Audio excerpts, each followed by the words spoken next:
जैन साथियों कैसे, आशा करते हैं बढ़िया होंगे और अपने प्रिपरेशन को सही डायरेक्शन में और सही रणनीति के द्वारा कर रहे होंगे। तो साथियों, आज हम इस टॉपिक पर चर्चा करेंगे कि क्या अगर कॉम्पिटिटिव एग्जाम की तैयारी कर रहे हैं, जैसे अभी ग्रुप डी का एग्जाम होगा, फॉर्म तो भर दिए होंगे आशा करते हैं, एनटीपीसी का फॉर्म भर ही दिए होंगे, आरपीएफ का एग्जाम होने वाला है, एएलपी के CBT-2 एग्जाम होने वाला है। तो ये सभी एग्जामों के लिए, बाकी एसएससी का एग्जाम तो होते रहता है, तो सभी एग्जामों के लिए क्या पैड कोर्स लेना जरूरी है कि नहीं? तो बिल्कुल लेना जरूरी है पैड कोर्स, लेकिन हाँ, एक बात की शर्त है कि किस बच्चों को, किस दोस्तों को पैड कोर्स की जरूरत है और किसको नहीं है। जैसे अगर आप नए इंटर पास किए हैं, इंटर पास कर भी चुके हैं, 2-3 साल हो गया है और कहीं आपने पढ़ा नहीं है, या किसी कोचिंग में गए तो जरूर है, डेमो क्लास 1-2 ले लिए हैं और उसके बाद ऐसे ही घूम रहे हैं, भटक रहे हैं, तो वैसे बच्चों के लिए पैड कोर्स लेना एकदम अति आवश्यक है। क्योंकि क्या होता है ना कि अगर आप पैड कोर्स नहीं लेते हैं, एग्जाम्पल के तौर पर मान लेता हूं कि मैं पैड कोर्स नहीं लेता हूं, तो आप जो है बहुत दिनों तक क्या करेंगे, भटकेंगे।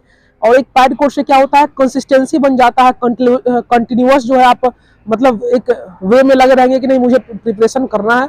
अगर आप पैड कोर्स, देखिए किसको नहीं ले रहा है, जैसे आप ऑफलाइन कहीं पढ़ लिए हैं, किसी टीचर से सभी सब्जेक्ट, सभी टॉपिक पढ़ लिए हैं, सभी सब्जेक्ट पढ़ लिए हैं। सभी सब्जेक्ट का मतलब क्या है कि अगर ग्रुप डी की तैयारी कर रहे हैं तो मैथ, रीजनिंग और साइंस, ये तीनों सब्जेक्ट पढ़ चुके हैं, तो आपको लेने की जरूरत नहीं है। अगर आप, अब देखिए एग्जाम वाइज नहीं लेना है कि हाँ ग्रुप डी आया तो अलग ले ले पैड कोर्स, एनटीपीसी आया तो अलग ले ले, एकदम साइंस का ले लो जो रेलवे के एग्जाम को प्रेफर करता हो, जो 9-10 का प्रेफर जो टीचर पढ़ा रहा हो। अब किसको नहीं ले रहा है ये तो बता दिया कि किसको नहीं ले रहा है, जो पढ़ चुके हैं नहीं ले रहा है। और बाकी अगर आपके आसपास जो है कलीग में अगर मान लो कोचिंग है, तो कोचिंग एकदम ऑफलाइन ज्यादा जरूरी है। और ये कोचिंग किसके लिए है भाई? क्योंकि अगर कोई शहर में है तो वैसे भी एग्जाम देने, मतलब एक शहर में कोई रहता है तो कोचिंग तो जाएगा ही जाएगा, लेकिन जो गांव में रहते हैं, और गांव में क्या होता है कि अच्छे टीचर जो है नहीं मिलते हैं।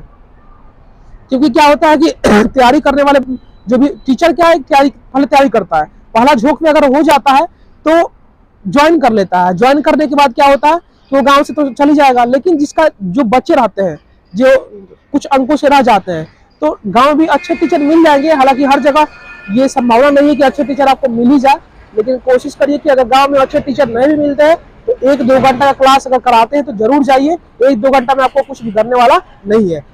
1-2 घंटे से क्या होगा कि आपका एक कंटिन्यूअस आप प्रैक्टिस में लगे होंगे, आपको लगेगा कि नहीं कंपटीशन है भाई। नहीं तो क्या है कि आप इंटर पास कर लिए हैं, ना आप प्रॉफिट लॉस पढ़ रहे हैं, ना SICI पढ़ रहे हैं। अब देखिए मैं क्या बता रहा हूँ कि अपना से पढ़ेंगे तब भी सिलेक्शन होगा, लेकिन भाई साहब इसमें लेट हो जाता है।